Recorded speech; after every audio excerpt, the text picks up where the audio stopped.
This BYU Campus Education Week address by Daniel C. Peterson was given on August 18, 2008.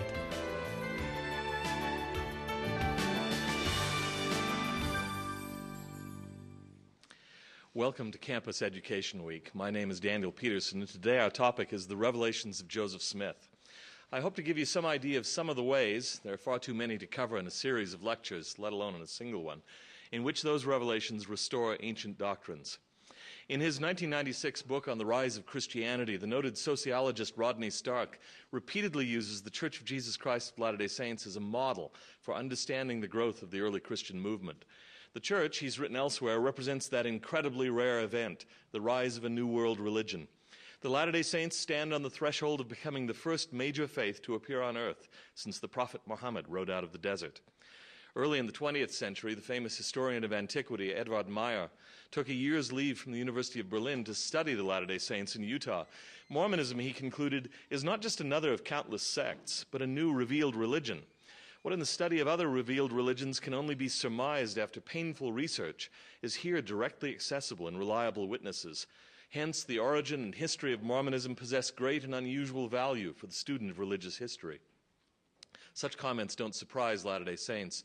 From the beginning, we've understood our church and the doctrines it teaches as restorations of ancient originals, and most specifically of a Hebraic Christianity not yet transformed by Greek philosophy.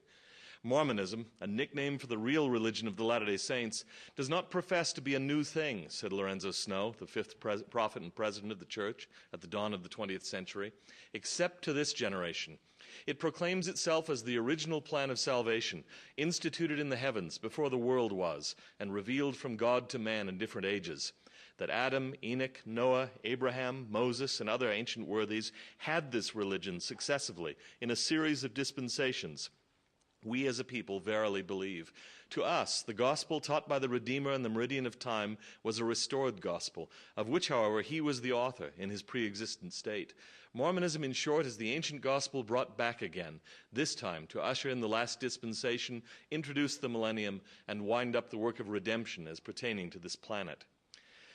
During their trek to the west, Latter-day Saints were the camp of Israel, led by an American Moses, Brigham Young. The initial pioneer companies crossed the Mississippi without getting their feet wet, aided by an ice bridge that seemed to them like the dry ground in the midst of the sea that enabled the Israelites to escape the armies of Pharaoh. Many later recalled miraculous supplies of quail and of a substance called honeydew, reminiscent of the biblical manna, that, as in the story of ancient Israel's Exodus, saved them from starvation. The Great Basin is studded with Old Testament place names such as Enoch, Ammon, Manasseh, Moab, Ephraim, Ophir, Goshen, Mount Nebo, Samaria, and Zion, names reflecting that self-understanding. Temples and tabernacles ornament our landscape. Prophets, seers, apostles, deacons, priests, bishops, and patriarchs, apportioned between two orders of priesthood, named after the Old Testament figures Aaron and Melchizedek, are among our ordained officers. When the pioneers found a river draining from a freshwater lake into a huge sterile body of salt water, they naturally called it the Jordan. In the view of those who led it and participated in it, the Mormon settling of the Intermountain West by an influx of English, Scandinavian, German, and other pioneers was a literal gathering of modern Israel from its lengthy dispersion. The authority to initiate and guide this gathering was conferred upon Joseph Smith and Oliver Cowdery through a visit of the ancient prophet Moses to the temple in Kirtland, Ohio in April 1836. Even today, the return of the Jews to Palestine and the continued remarkable missionary success of the Church of Jesus Christ of Latter-day Saints are part of the same ongoing process.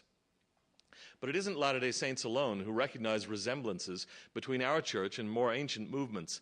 For as the great German social theorist Max Weber recognized, Joseph Smith resembled even in matters of detail Muhammad and above all the Jewish prophets. The prominent American literary critic Harold Bloom calls him an authentic religious genius and marvels at his mysterious ability to restore what Bloom calls the archaic Jewish religion. The Finnish scholar Heikki Reisanen, too, has written about the uncanny way in which Joseph Smith hit upon salient issues and problems in ancient scriptural texts and moved to resolve them. The saints' westward exodus, or Hejira, as it's often and significantly termed, formed them into a people, and not merely another American denomination. Although we come out of every kindred and tongue and people and nation, we have ourselves become a distinct group with our own history and common culture, as the Harvard Encyclopedia of Ethnic Groups insightfully recognizes.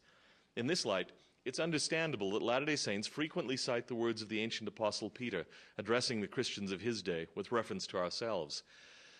Ye are a chosen generation, a royal priesthood, and a holy nation, a peculiar people, that ye should show forth the praises of him who hath called you out of darkness into his marvelous light, which in time past were not a people, but are now the people of God, which had not obtained mercy, but now have obtained mercy. For believing members of the church, it's no insult, but rather a matter of quiet satisfaction that others recognize that our history and doctrines recapitulate what has gone before. The Austrian scholar Georg Molin reflected in 1954 about the Dead Sea Scrolls and about the community at Qumran that seems to have produced and guarded them. The title Latter-day Saints, he reflected, although it belongs to a modern religious movement, could also properly have been given to the ancient authors and custodians of the scrolls. And indeed, the story of a prophetic figure who leads his followers to an arid wilderness beside the shore of a saltwater lake, where they might find refuge from persecution, does offer undeniable parallels to the history of the Latter-day Saints. But comparisons to the story of the Book of Mormon, the charter document of the church, seem even more striking. Impelled, like Qumran's teacher of righteousness, both by revelation and by a sense of peril, apostasy, and impending judgment at Jerusalem, the Book of Mormon's Lehi led his followers into the Judean desert. Like the people of the Dead Sea, he and his successors produced a considerable religious literature, some of it on metal plates. And finally, the last keepers of those records, faced with military destruction like the doomed sectarians of Qumran, buried them in a hillside to come forth at some later time.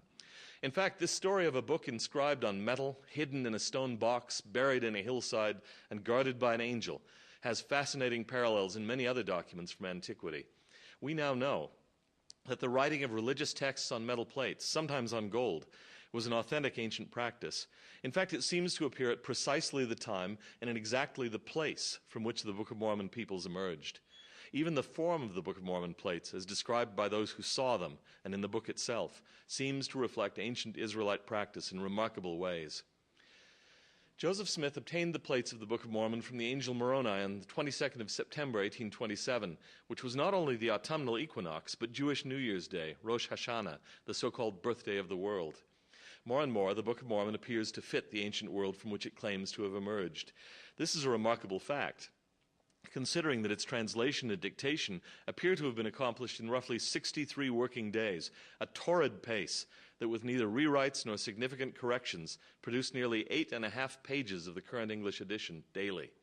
And it was produced in what might justly be termed an information vacuum by a semi-literate young farm boy who had essentially no access to data of any kind about antiquity. Yet Joseph Smith's account of the translation process, according to which he made use of a priestly implement that the Hebrew Bible terms the Urim and Thummim, now finds remarkable circumstantial support from contemporary scholarship on that rather mysterious object. And the book that resulted from the process is littered with authentically ancient names, many of them unknown in the Bible or in any other source available to Joseph Smith.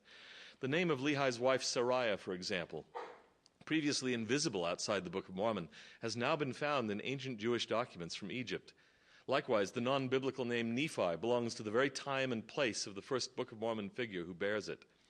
Other uniquely Book of Mormon names such as Abish, Aha, Amonihah, Chemish, Hagoth, Himni, Isabel, Jaram, Josh, Luram, Mathone, Mathonihah, Mulaki, Sam, and Shul are now attested in ancient materials. 2 male characters named Alma appear in the Book of Mormon, and of course this seems to run counter to what we might have expected. If Joseph Smith knew the name at all from his environment, he would likely have known it as a Latin woman's name. Many will recognize the phrase alma mater, that means beneficent mother. Recent documentary finds demonstrate, however, that Alma also occurs as a Semitic masculine personal name in the ancient Near East, just as it does in the Book of Mormon. As a final example, Jershon designates a place that was given to the people of Ammon as a land for an inheritance. In Hebrew, Jershon, or Yershon, means a place of inheritance. It's extremely unlikely that the unlettered schoolboy Joseph Smith knew this in the late 1820s.